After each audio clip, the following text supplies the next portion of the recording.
Greetings. Welcome to Speak Nerd and Enter. Oh, when We're it comes recording. Welcome everyone to Speak Nerd and Enter. Hello. The show by nerds for nerds. As I look at this, we have Mark to my left, and then on the right of me is the K-Man and Sean, and I am Rich. As always, the show is brought to you by the fine folks at Armor Class 10. If anyone who ever has to buy gifts for people like us that have nerdy bents, or you'd like to buy gifts for yourself at the holiday season, which are fast approaching as we record this, the folks at Armor Class 10 provide some of the best t-shirts that you can ever find for people with nerdy hobbies. Of course, So by I the love time it you when you see like this the episode, folks. it'll I'm be like, after the guy holidays. at Armor Class 10, right? That's me. I was getting to that, but I mean, you introduced No, me. no. I will say this: like we added for Christmas gift bags, like cloth There we gift go. bags that you can put the shirt in. And we just had somebody who was the first one to order the gift bags since we've offered them, and I'm all excited because I get to like use my little Christmas. Is there an upcharge for Had the given gift me bag? 5 There more is. seconds. It's a little. I think it's like $3 or something like that. but $3. It's hey man, it's a cloth gift bag. We're gonna edit this out. So, That is had that you is given me 5 more compared. had you given me 5 more seconds, Mark, I was going to ask your opinion about holiday buys, but that's ruined now, so thank you. Yeah. Nobody cares about holiday buys. Okay, so armorclass10.com. Come check us out. It's by nerds for nerds. Guys, what today is going to be a heavy 40K episode, so anyone who doesn't like 40K, watch it and suffer. But we're going to talk a lot about 40K and various parts of the current lore, I think, is where we're heading. Yeah, we'll see. Not so much horror heresy. Okay. So, Sean, you had something you wanted to bring up? Yeah, I definitely want to get your opinions on, because Kelly, you just started playing Darktide, right? Yep. Yeah, I wanted to get your opinions on that. And but one of the things I've heard about a bit in the community has been the argument that is it still considered the grim dark? Ah, yeah, I saw that. Versus what? Versus not. Versus now it's like it's become hopeful and Happy all that. Funland? Generic sci-fi. Because the Primarchs have come back and there seems to be, more hope for the Imperium and stuff like that. Has it stopped? Have people being lost their grim dark? mind? Now I will say, Kelly, you sound like you're more like me in my feelings about that. But I wanted to see just off the bat, what would your answer be? I think I got yours, which is, have you lost your mind? Yeah. Mark, what do you think? Well, you know the old saying, it's always lightest before the dark. So I think they're setting us up for That's like, not the oh, it's saying at all. cool, and then the opposite of the it's gonna same. go right back to the grim dark. Wow. What do you think, Rich? I think it's getting worse, honestly. I don't understand how people. Yeah, there's moments of heroism, as there always are, and those are being kind of, I don't know, pushed to the fore.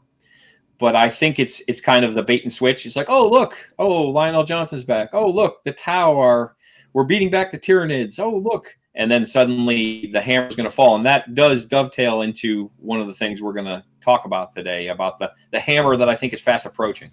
Well, let me ask you, that's the thing is see, I feel the same as you do. I actually think they're probably setting you up for another tragedy, right? Yep. But how long have we been saying, and again, we've all worked there, right? How long have we been saying, and I don't say that to, tout it over anyone. I'm just saying that because we know more than everyone and we're better than you. But but we got tired of the same story again and again and again. The story always started the same way, got through the middle part, and then ended on the down note and all that. And it wasn't that it wasn't cool and all that stuff. It's just it became rote.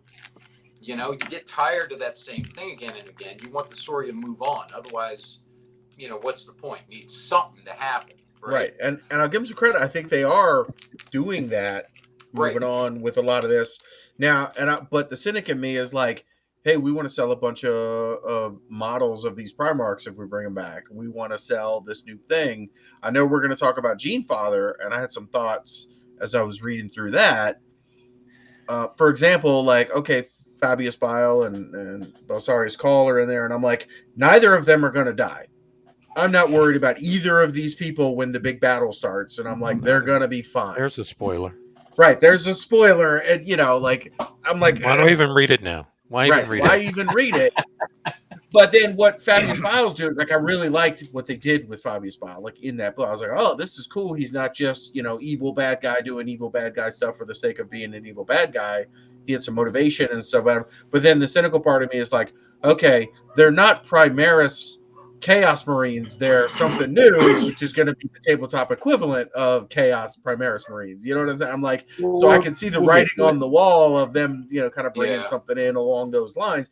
And I'm fine with it, right? Because the Chaos players want to play with Space Marines too, and right now all they have access to are the pre-Rubicon Space Marines, and so they want some of that new hotness as well. So like, I'm fine with both of those. So they're advancing the story. I can see where they're going, but I'm also a little cynical. Like, okay, where are the stakes if neither of these characters I'm concerned about their well-being by the end of this book? So right? Players that went heretical want more models to play with. They feel limited by their heresy. Yeah. They want the new hotness. All right, whatever. All right. Well, we need we'll 17 Chaos Space Marine lieutenants. Well, we'll delve into Genefather in a minute, but in answer to your question, Sean, or expanding upon your question, I don't know where that's coming from. I've seen that a bunch of other creators come up with that question. Is it no longer grimdark? Is it too hopeful? And I think like Kelly does. I was like, have you not been paying attention? Is the Emperor still eating 1,000 psychers a day? Yes. Yeah. And you're bringing back the Primarchs, the very people who broke the Imperium apart. I mean, where exactly do we see hope? Yeah, and they cut the Imperium in half.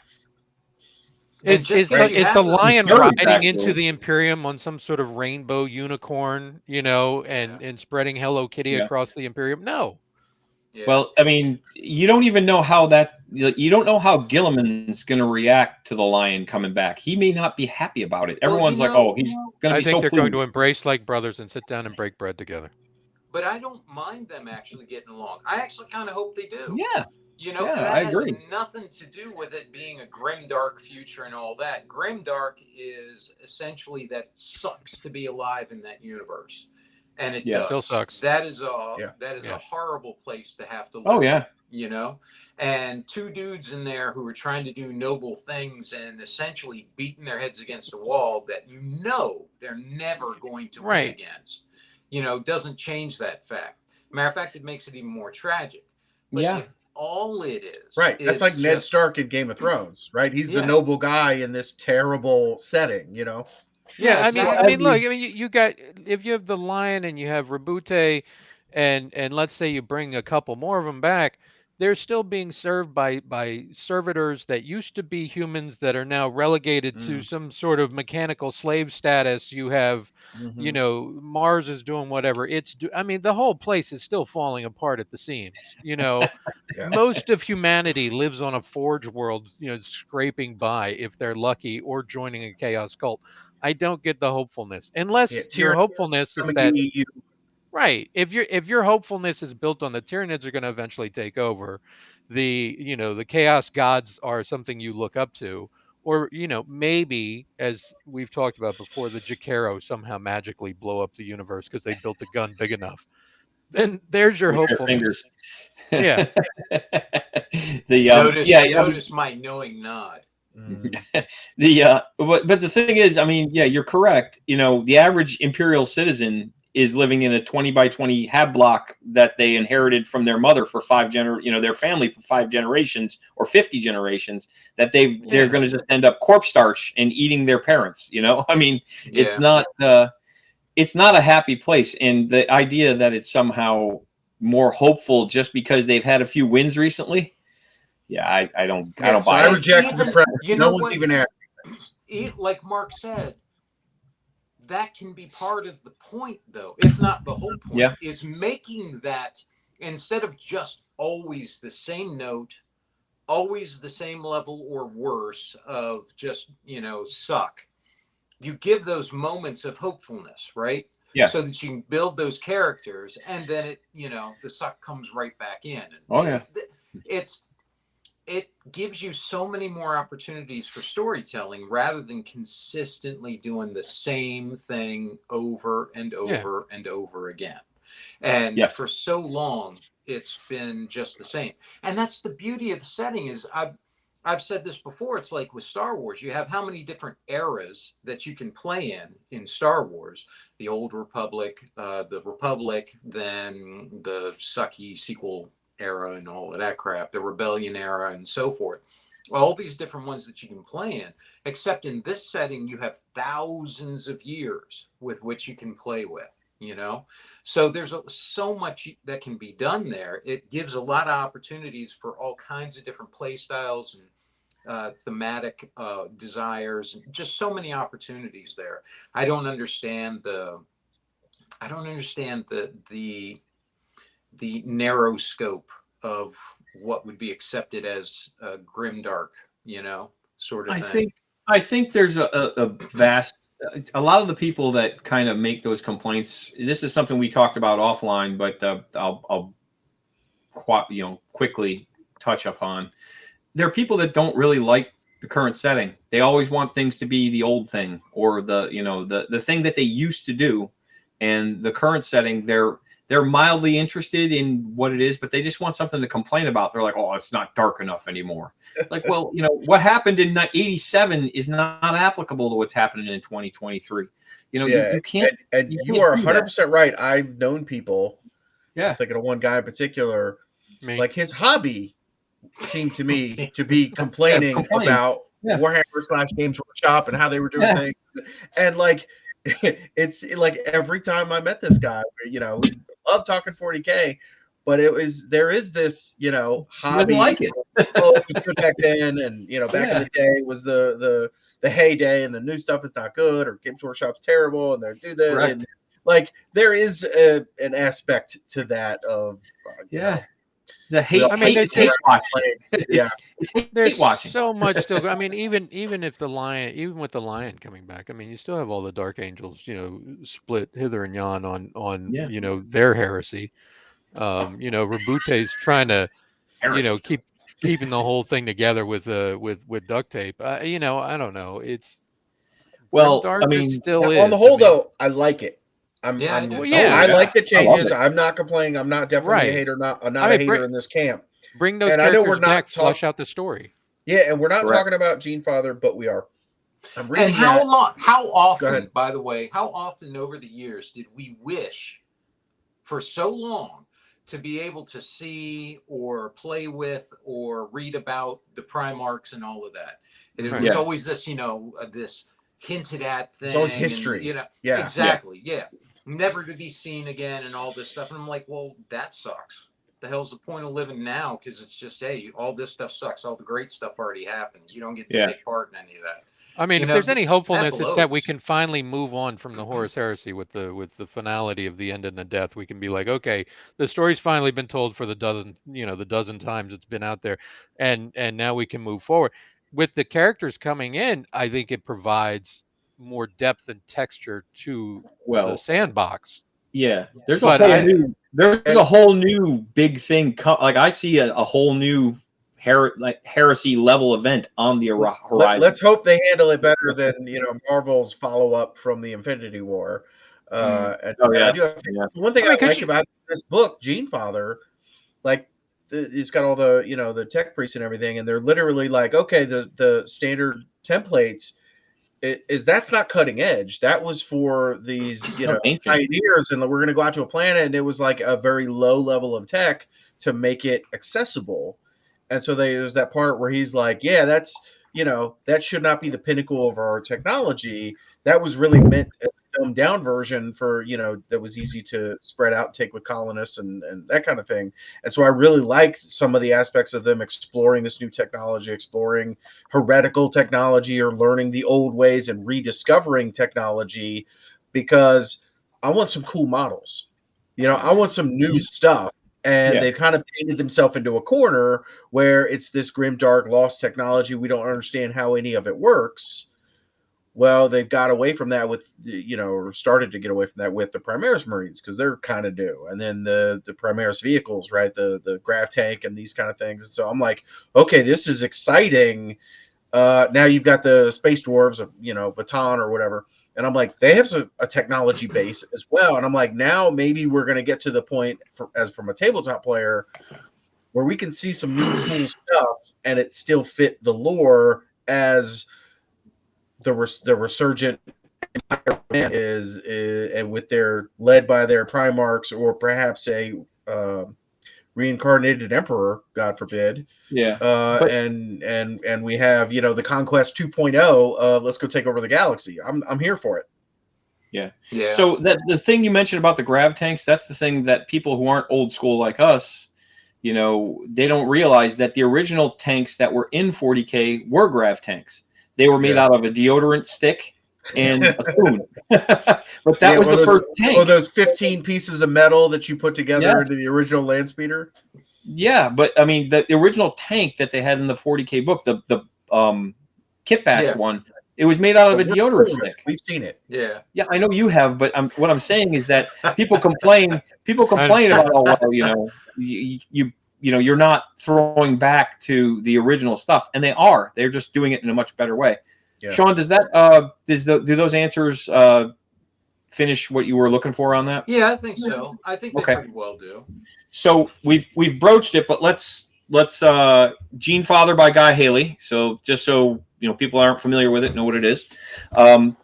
It's the latest book in the current lore. Yeah, the latest book in the current lore for Kelly has not finished it, and the 2/3 of it I've read were amazing. You've read more than 2/3. You're tell me, Mark, tell me that Call is not you. Yes. Hey, shut up. Yeah. Okay, so Belisarius. The part with him talking to the Call inferior. I could not help but smile every time. That was fantastic. Gilliman that was inferior. such great writing. Gilliman. The Gilliman inferior. The Gilliman inferior. No, the Call inferior in the beginning. Oh, in the very beginning. I got you. So you read that part, right, Kelly? Yeah. Yeah. Yeah. The part where he goes up and he's like, "Hello, me," and starts talking to himself, and, just giving himself a hard time and all that. I could so absolutely see you playing that character, Mark. Yeah. The writing for Call is phenomenal. Yeah. It is. I've enjoyed the characterization of Call and all the other characters. Like, it's a good book. I'm digging it. And who Caveau would be Drew. And Mark would constantly, constantly be bringing him back, and he would constantly hate. Mark Friedish, so. Friedish. Why do you complain so much, Friedish? Well, honestly, that would be the only difference. Is that Drew would be much more violent. That's right. Yeah. Well, you're not actually dead this time. I just needed another one. Friedish is pretty rough when he gets into it. I mean, he's at 89 tries. So, okay. So the story, as a brief synopsis, it's a story about a meeting between Belisarius Cawl and Fabius Bile, who's a famous Space Marine apothecary, both of them are known for genetic tampering, genetic tinkering, and making stuff that's considered heretical. However, Belisarius Cawl is a servant of the Emperor, and Fabius Bile is a servant of the Dark Power. Yeah, but that's where one of the points of contention is, right? So that's the brief synopsis of the book. I think that this book is mandatory reading for anyone who wants to see where the current storyline is, and some very, very strong hints about where it's going, as well as some awesome throwbacks to some real deep cuts with the Men of Iron and the Chaos Android and a bunch of other stuff. I think there's some real deep cuts in there. But I think it's an excellent book. I think Guy Haley really knocked this one out of the park. I think it's on par with The Great Work, which is his previous one. That's the precursor to this. But it's good in a different way. The Great Work really it was the first book I read of I just think The Great Work is one of the better 40K books ever written. This one matches it in terms of the places that I like the characterizations, but they're different in this one. It's a little bit of the pacing's a lot different in this story than it is in The Great Work. It's much more personal, I think. But I'd like to hear what you guys have to think about it. What'd you think of the stuff you read so far, Mark? Kelly, I can't hear you. Can't hear you at all. You're muted. As I got to page 3, I agree that it's also very personal. Page 3. Yeah, like I said, I liked it. I going in, I knew I was going to like it. I really liked like I said, the characterization. But Sarah's Call, I know the character, and this was more of that. And I'm like, okay, that's cool. Who's you? When Fabius Bile showed up, I was like, oh, okay, like I'm familiar with him as a evil space marine dude, you know, and he's always like this, you know, cackling evil dude who's gonna like, you know, experiment on people, and that's the artwork, and that is the thing. And this movie, this book, it's not really like that, you know what I mean? So I actually really enjoyed his thought process, his motivations, what he's trying to accomplish. It didn't come off as straight up evil. It came off as, you know, because at one point he's like, listen, man, you know, like, yeah, I was on this side at the heresy, and when it was over, I couldn't come back. You guys would have killed me. Right? You know, and when this happened, I couldn't come back because you burned me alive or something, you know. So like he made his bed and he's got a lie in it. So he couldn't, you know, he burned that bridge. He couldn't come back on the side of the Imperium.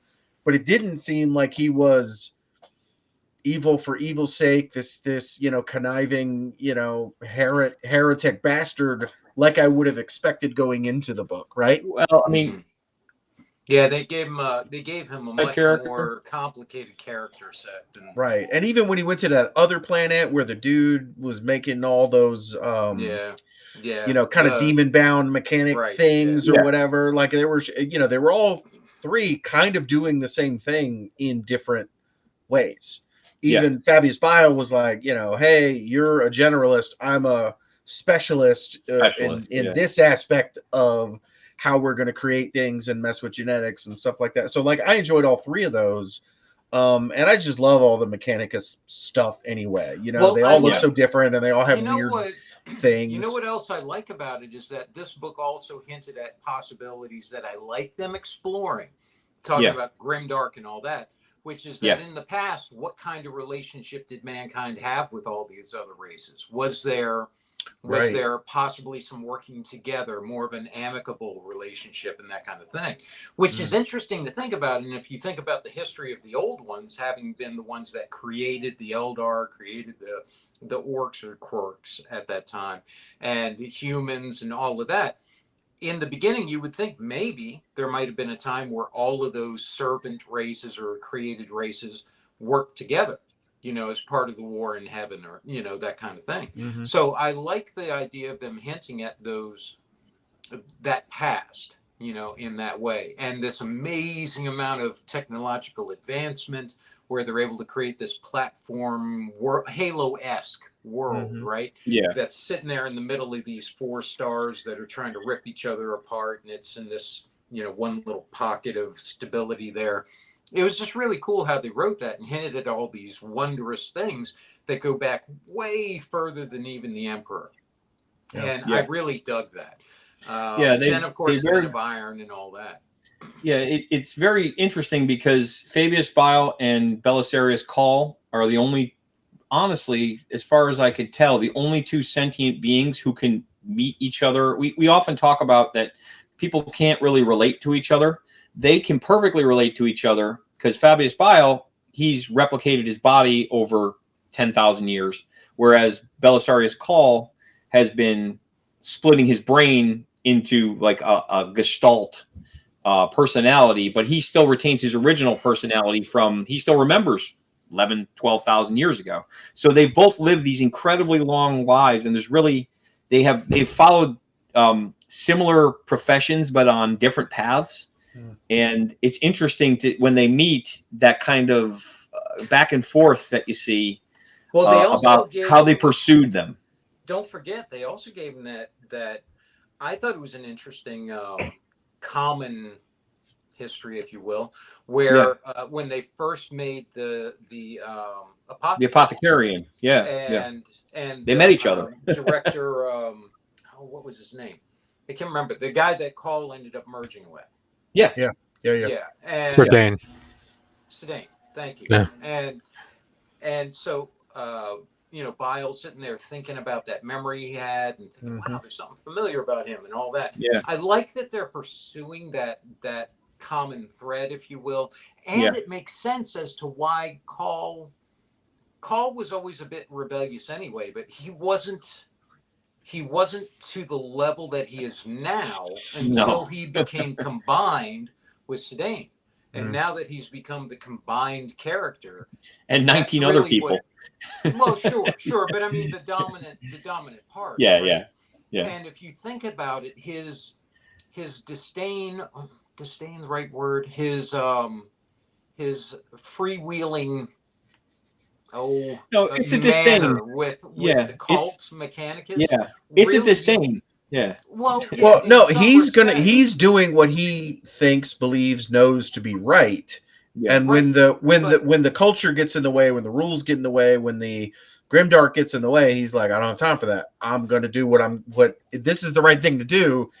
You lesser minds might not realize it. It doesn't matter. I'm going to go do it anyway. But that's his thought process. Right. And I think I like the fact that the Call character, you can justify a bit of that, not just through the Call part of him, but also the scientist part of him, because the cult Mechanicus side would, of course, be like in that argument. No scientist crap here.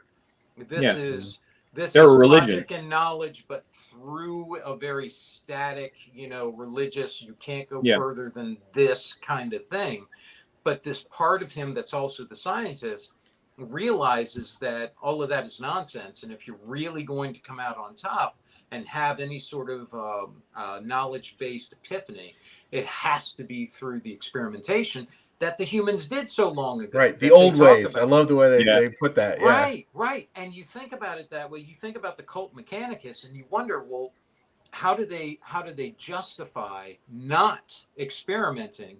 Because that's how the original discoveries would have been made, and they honor those from the old humans and all of that.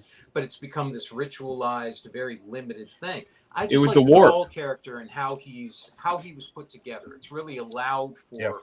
I don't know if it was intentional or if they just kind of happened into it. Probably a bit of both, but it really allows for that character to do so many different things that normally you would never get from a Mechanicus character. Normally, when you had Mechanicus characters in a book, it was in the old, style books. It was always a very robotic voice sort of thing. Yeah. And, logic dictates this, and that kind of thing. Yeah.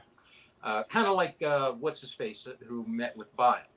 Very, very mechanical. And Data from Star Trek. kind of. Yeah. And Call has a full blown personality. Is just almost the antithesis of all that. And even Caveau to an extent is like that too. Yep. And so I find that character just fascinating. I really enjoy him. Right. Yeah. And so coming out of this book, here's my, I'm going to call it a prediction. I don't know if it's a prediction, what they could do, right? If we take this premise of because this book is setting up hey, we found this thing. And I think that this world, this place is where the races could come together as a neutral ground and talk about, do stuff, whatever. So we're bringing that's a concept in 40K that I'm not sure we've seen before. Right. So seeing that in this book, and then the latest release for the 40K game has Tyranids as the bad guy army.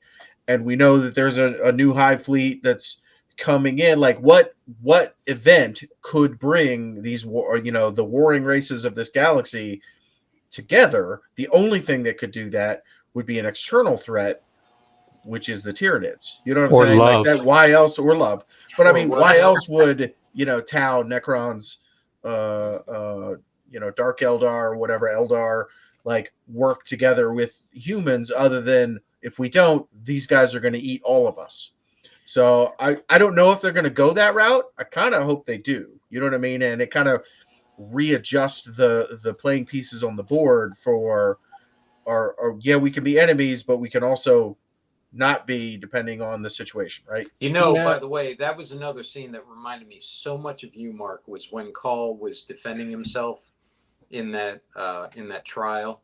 And talking about and paying a lot of lip service to the cult Mechanicus, but using your spurious logic skill from Paranoia to reason why you would be messing around with alien technology and experimenting, and I have a Necron in my vaults, and I play chess with her every morning, stuff like that. What did you think about that? What did you think about the Necron aspect? I enjoyed it. There wasn't enough of her to be like, we got the same sense of personality that we did from like Belsar's Call or Fabius Bile. Oh, sure. But I kind of enjoyed that, because that shows how powerful Belsar's Call is. I captured this really, really dangerous Xenos, and I'm keeping it, prisoner until it gets out, and then it almost kills him.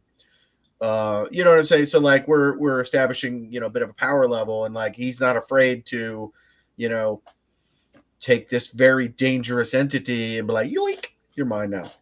Do you think that do you like the idea of them setting it up with him exploring a cooperative relationship? Yeah, I'm here for it. I don't know if the Necrons are, but I'm here for it. You know what I mean? Like the way the Necrons are set up. It didn't seem like it was consensual, Right. Oh, yeah, it definitely wasn't. Yeah, but it does. I don't know. I kind of felt like that was an. But I think in the right situation, Call would be happy to do something with the Necrons. Oh, absolutely. Or try to learn their technology, or Well, he did already, as a matter of fact, with Raising the Infinite. So Raising the Infinite. Yeah. I would think Zarkulash. Yes, yeah. Although he did throw him into a sun, basically. Yeah, but that's not going to do anything to him. That'll just help him out. I do like the fact that they actually bring that up. There's like, you activated a Satan shard. Put him very far away. He was downplaying the whole thing. You heard about that? Yeah. Oh, okay. I have my sources. But I don't know if that defense would have worked with me. Well, I did put him far away. What? Like really far away. Yeah, but it's a Catan. He could be here tomorrow. He could be here in like 5 minutes. But it's very much. I think that it's funny because they do bring up the fact that Fabius Bile, one of the main points of Fabius Bile interacting with Call, is he tries to get a team up going, right? And Call, you see where Call kind of marks is like, this is the limit of where I'm willing to go. He's like, you want to save the humanity by destroying it, which is, the Thanos. It's like I say, he's a very Fabius Bile is a very Thanos type character. I didn't feel like he was trying to destroy humanity. No, that's what he said. That's his plan. He wanted to replace him with the with the new men. Thank you. Yes. Yeah, the new men. Yeah. So he's whatever they're called. Yeah. Well, whatever they're calling them now, but they were the new men were what they were before, and now they've changed. Well, them. I for one welcome our new men overlords. But I mean, that's what Call brings up. He's like, they'll be replaced by. I do notice though that Bile doesn't accept himself from being replaced. He doesn't mention it explicitly, but he also doesn't deny it. So I'm wondering. He said that at some point he expects his new men to kill him. Oh yeah, that's what I figured. But I mean, I find that interesting. Yeah. Okay. So I find that interesting that he's willing. He does. His altruism is forged in reality. He's just demented in the way he's going about it. Well, that's the argument, though. Is he demented, or is it demented to want to keep anything from the status quo in the past? So, correct. Who knows, whatever. But I found the story I found to be kind of like two sides of the same coin. Yep. And that's what it was. Yeah, absolutely. The mirror. They're both mad scientists. Which I love because, all I really know about Fabius Bile is, he's a Chaos Marine character, right? And I know he's been in some of the, the Heresy books and that's been enjoyed, but I'm not like up on his lore. everything, but to me, it's always been like he's an evil bad guy who will, experiment on people, and They have been evil, building him evil. up. And this wasn't just that. I loved it. So they have been building him up since the first new 40K edition, since the original Indomitus set. He has been in the background dealing with Abaddon's been using him to kind of advance his aims, and he's in he gets a little bit more predominance in every edition. So it's been 3 editions now that he's kind of been in the background, and I think when the Emperor's Children finally drop, I think if I had to guess, and this is just a guess, Fabius Bile is going to be, like we've talked about, Fabius Bile is going to be responsible for some formation of the Chaos Primaris. There's going to be some new thing that he creates out of Alpha Primus's bits that he collected. Yeah, and in the beginning when he went to get that army, and his assistant's like, oh, be careful, and he's like, I'm not worried about this. They all need me. They all come to me. They're not going to kill me. You know what I'm saying? And so like that was some more characterization that like hey, when your guys are dying and you need new gene stock, where are you going to get it from? But I think with Fabius Bile previously being a Emperor's Children Marine, and the Emperor got him. For sure. Yep. I think you upset the machine god again. Nope. You got to say all that again. Okay. With Fulgrim is coming. Yes. To the 40K, the current era. You, by the way. Yeah. But I think that with Fabius Bile being a former Emperor's Children apothecary, it's the perfect way to kind of introduce, okay, we're going to put these guys first in the new Emperor's Children release, and then they'll kind of be spread out through the Black Legion and other stuff like that to the other armies. But it makes sense to me from a production standpoint that's how they're kind of push in these new Chaos Primaris. But also, don't forget, I wonder what because he has his new humans. I wonder how that's going to affect that part too. I think he can't just use the Alpha Primus gene seed just for Abaddon. No, he's going to be going for his own thing too. I think the new men are on the back burner. Like he's keeping them kind of quietly. What he's doing for Abaddon, he even says he's like, once I get Abaddon off my back with this, I'll go back to what I was really doing. So he really doesn't care what Abaddon does. He actually, I think, expects Abaddon to fail, or at least to eternally go back and forth until he's ready to unleash his plan. Right? That's his plan is to replace everybody. So what'd you say, Kelly? You're muted again. Kelly, you're muted. Sorry, I got lawn care people outside. How often have people always expected Abaddon to somehow fail, and then Abaddon comes through? He's coming. It's. I don't know. There's parts of that bug me. People repeat themselves. The 158th Black Crusade again. Well, I mean, there is significant. I know I froze. Okay, there is. And then you froze again. That's the best. Right, and you see his little thing goes to an X every time. I think it might be your Wi-Fi. I don't know. No, his Wi-Fi is strong. It's strong. It's 1.21 gigawatts. I don't know. I don't know what might be affecting it, but I will look into it. I find it interesting that Abaddon. There is significance to the number of Black Crusades. Like each one, it's kind of like the Ruin Storm, where it's a building plan stretched out over 10,000 years. But I do see what all you're saying. I see is that guy in Monty Python who built a castle that sunk into the swamp. Castle that sunk into a swamp. Yeah. I do understand that.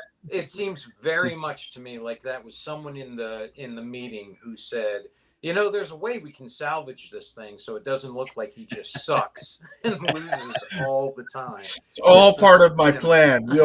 We'll make them run out of ammunition by throwing bodies at them. Ezekiel. Bodies of our dead. Ezekiel, what have you done? The Zap Brannigan of Space Marines.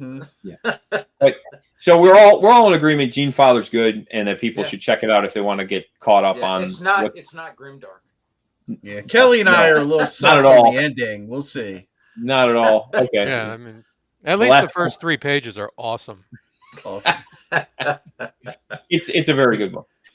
All right, so we also wanted to talk about Darktide, which is the Warhammer 40,000 video game that we all have, and some of us have More played with each other. 40K? What the hell? What Yeah, man, I this is know. a I really said heavy it was gonna be 40K.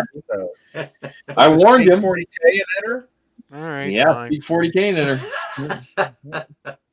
So Kelly and I got to play together in a private match last night, which ended in sadness and tears twice. But so what do you guys think of the game? All of my interactions with Kelly end the same way. So basically, Darktide is, you can play one of 4 characters: an Ogryn, a Zealot, a Psyker, and a Imperial Trooper. None of which are Space Marines. No, Yeah. this is not Space Marine 2. That is coming in the new year. I'm looking forward to that too. This is a nice little taster for Space Marine 2, I think. It's a wave game where you're just, enemies are constantly refreshed. And you fight waves of enemies to complete missions. A lot of shooting, a lot of chopping, and a lot of skill building. There's a big skill tree that you can use to Kelly's favorite. build up your character. If I may, if Kelly's favorite. Go ahead. My ass. Robbie, maybe. Yeah. That was the joke. No, look, if you played Destiny 1 or 2, then you've played this game. I mean, that's essentially what it is. You have the main hub, and then you go out on the missions and the quests and try to level up your character and unlock new. That's video game 101. Is it fun? Yeah. I mean, I think the levels are challenging, more so than it was when I played Destiny. But you do grind out the levels. Yeah, a lot of grinding.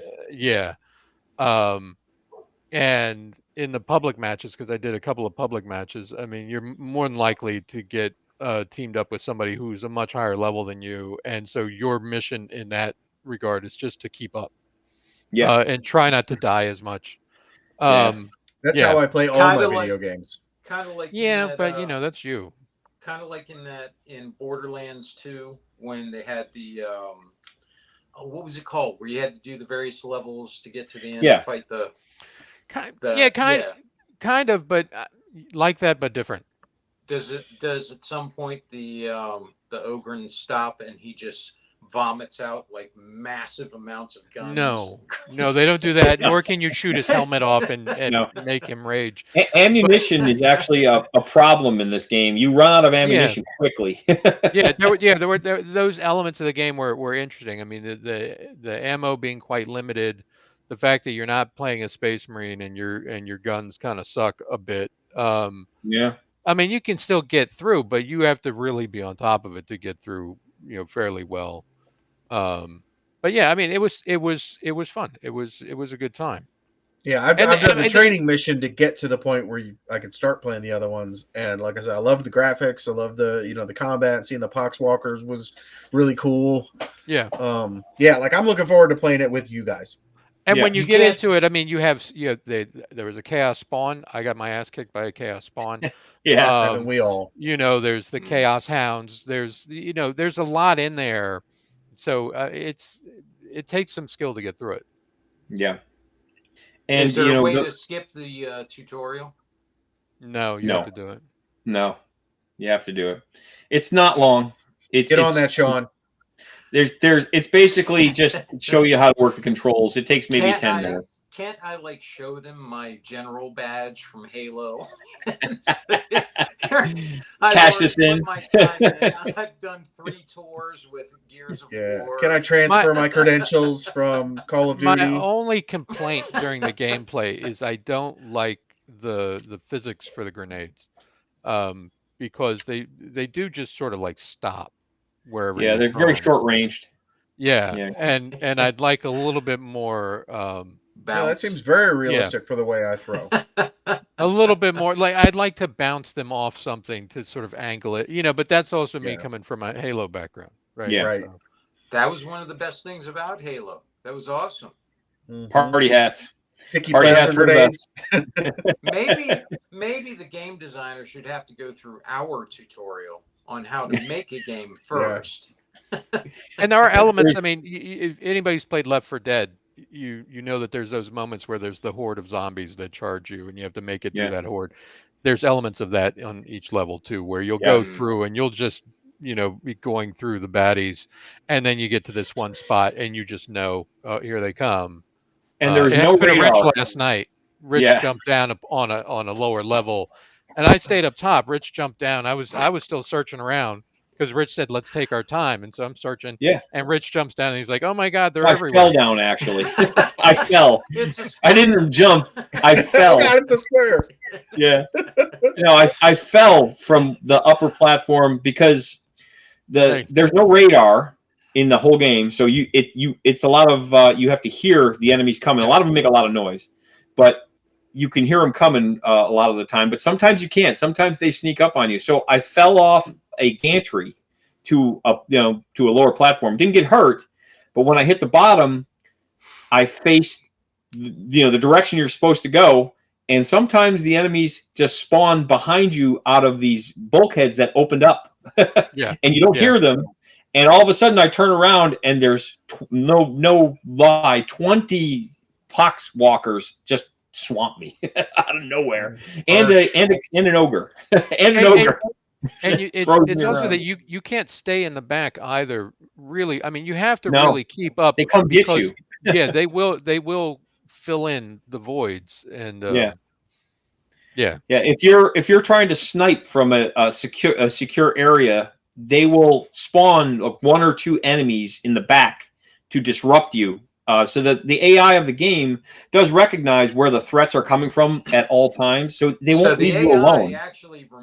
Actually has a measure for what punk you are. Yeah. And if you camp, I mean, the veteran character is meant. The veteran character is meant as long range support. That's what he's for. So he's not really meant to be the close combat. That's the zealot or the ogren. So you're meant to be a punk. Yeah. There was a legitimate strategy. On the last level that Rich and I played, we were waiting for the ship to come in and pick us up. We were on the exit, and Rich throws down a health pack so that we can try to survive the swarm, and the swarm immediately throws comes right on the health pack. Incendiary grenades. Oh yeah, right at the health pack, blows me off the platform. I get thrown from the platform, and it shows my character hanging on to another platform, just dangling there. I can't get out of it. I'm just dangling. Yeah. And someone has to help you up if you fall off. And Rich says, "I'm going to come get you," and I was like, "I don't know how you can." And then, good luck with that. Yeah, and then I kept getting hit by incendiary grenades every time I tried to walk toward them, and they'll burn up their own guys to get at you. So, which is really realistic that they will sacrifice their own zombies. They'll swamp you with them, and then they'll throw a fire bomb on top of them, and you're sitting there burning with the rest of them. And you see the zombies dying, but you're dying right along with them, and they're still hitting you while they're dying. So it's pretty well done. And in true AI, because you can do as Rich and I did, we were the only two live players in our there were bots. Bots. They'll populate the rest of your group with bots. And in true AI fashion, they will get in the way of your shots. Terrible. Yeah. Stand right in front of you. Yeah. Huh? I'm helping. In true Robbie fashion. Yeah. So Kelly and I both took the marksman, and we were, you can. The thing about the marksman is that you'll get a choice of all the Imperial Guard weapons, and they have a wide variety of weapons from shotguns to las guns, auto guns, pistols. They have a pretty good selection, but you can use them at pretty much. You can boost them up, but you can take whatever you want. It's all strength 3. It's all strength 3.1. Strength 3, strength 3, 0.01, This pistol or a stick. They'll do the same damage. But there is a pretty deep system of enhancements for the weapons, and there's percentages for all the damage, blocking, stuff like that. And there's multiple enhancements you can put on each weapon that allow it to be better at short range, better at long range, all those things. So it's pretty customizable, and it's well done the way that system works. It takes a little bit of figuring out to kind of figure out, because you have to get to level 11 in order to unlock all of the places on your inquisitorial ship that's your home base. that allow you to use all of the advancements and all the different boxes to tick, Yeah. So once you hit level 11, it's all opened up, but then there's kind of that, what Kelly was talking about, the grind. There's daily missions, just like there were in Halo, that allow you to get stuff for free. And the nice thing is that the monetary stuff that you would actually have to buy, the coinage in the game, it's only for cosmetics. It's not for anything that you play with, which is nice. So, it doesn't affect any gameplay. So basically all gameplay is free, but if you want certain cosmetics or completion. So I can't buy myself into a good character? No. You gotta work for it. And it's definitely a grinder of a game. But there's a mission there. So the free play missions are a randomly selected mission from any of the ones that you have the level to access. And then there's a storyline that you can go from planet to planet, and you're basically solving missions. You can only access certain missions at certain levels. So at level 11, you can access anything that's 11 and down, 20, 30. I think it's in 5 or 10 level blocks. But very good, a lot of attention paid to the background and the lore. Everything in the game is very smooth in terms of everything, except occasionally you'll have some weird physics that your character will get, your avatar will get moved just on its own volition. It'll just kind of drift. I know you said that. I didn't witness it, but I know that was. It happened to me once, and it happens maybe over 4 or 5 game sessions. It'll happen maybe 2 or 3 times. I'm sure it has nothing to do with your Wi-Fi or controller. No. Yeah. All I know is that Rich was on fire and down, and I had to go save him. Yeah, Rich. Yes. So it's a good controller. I remember Rich. I think the first time I got a what was the Overkill. First time I got, was it Overkill or the one above it? Overkill was 4 kills. Right. And 4 or 5, yeah. No, the one for 5 was, I can't remember what that was, but whatever 5 was, I think I got my first medal for that with Rich, because Rich did another one of those things like with you, Kelly, where he jumped down to the lower level. I didn't jump, I fell. Sure. No, you went down there because there was with Kelly I fell. Yeah, this one you jumped. No, I probably jumped. And I heard him screaming, and I ran over there and I saw him down there, and there was like a crowd. The entire other team and him were moving around, right? I just saw it from on top, and we were playing SWAT. And so I just aimed down with the pistol, went bam, bam, bam, bam, bam. And I got a headshot on all of the bad guys, and he was the only one left. Awesome. still just fell over. Around. But yes, that was Rich. He has a modus operandi. I do. I do. That. Yeah. So I think overall I give Darktide 3 out of 5 K-Mans. Pretty good. Pretty good on the K-Man scale. Good for popcorn. Excellent. Popcorn kind of game. Popcorn entertainment. Yeah, exactly. Yeah. I mean, it's not Halo, but it's good. No. It's much better than I expected for what I had heard about the game in the past. Apparently the latest update that they did really improved the game. But I will say that it's well done. They paid a lot of attention to the background, and if this is what they do for Space Marine 2, which I expect, Space Marine 2 should be very, very good. I'm looking forward to that. All right. Well, very good, gentlemen. I think we've covered a lot of 40K. I think we solved all their problems. Mm-hmm. Yes. And answered all the questions that anyone could ever have about it. Still Grimdark. The Emperor's the best. Call is an amazing character. Kelly does not think so. And it is a Grimdark game. So yep. There you go. So say we all. So say yes. we all. All right. No. All right. All right. Bye. Since it's opposite day. Thank you, Kelly. All right. Bye. Love you. This concludes our Speak Nerd and Enter broadcast.